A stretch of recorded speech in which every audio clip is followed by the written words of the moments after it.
नाज़रीन, आदिलपुर शहर में वधंदड़ बदअमनी ख़िलाफ़ JUI अॻवाननि कारकुननि मुख्य चौक ते एहतजाजी मुज़ाहिरो करे धरणो हयो।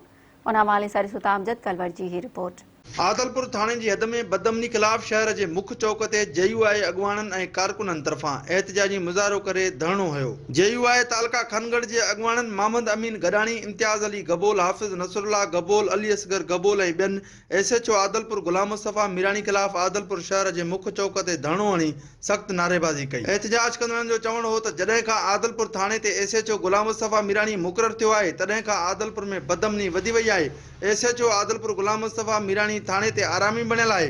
आदलपुर थाने जी हद में चोरियूं ऐं फुरूं रोज़ जो मामूल बणिजी वियूं आहिनि। आदलपुर थाने जी हद में चोरियूं रोज़ जो मामूल बणिजी चुकियूं आहिनि।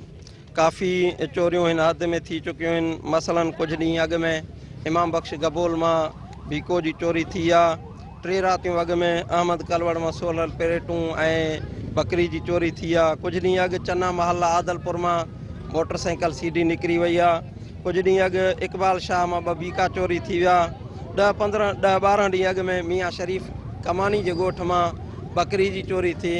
इन्हनि समूरनि बदअमनी जे वाक़िअनि खे ॾिसी करे असां जेको आहे त ही एहतजाज रिकॉर्ड करायो आहे ऐं इंशा अल्लाह ताला जेसिताईं अमुन न थींदो तेसिताईं असां जेको आहे त एहतजाज जो दायरो वधाईंदा रहंदासीं इंशा अल्लाह। असांजो छोकिरो आदलपुर पढ़े थो ट्यूशन ते 4 बजे वञी रहियो मिठड़ी ॻोठ में मंगरा स्टाफ जो जेको आहे 2 लूसी माण्हू हुया जेके हिनखे मोटरसाइकिल हणी विया आहिनि, जेके पुलिस खे बि ख़बर आहे त उहे हिकिड़ो मोटरसाइकिल साए क़िस्म जी आहे ऐं उनखे अॻे फुरण जी कोशिशि कई अथऊं। जंहिंमहिल उहो छोकिरनि ने न रोकियो आहे त उनखे लॻो आहे उहो जो सामान कढी भॼी विया आहिनि।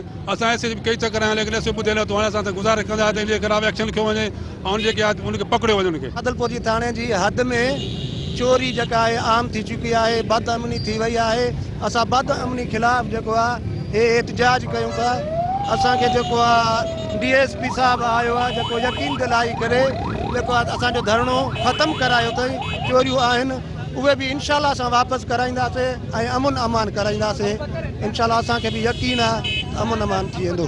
कैमरामैन फरमान कलवड़ सां गॾु अमजद कलवड़, महरान TV, आदलपुर।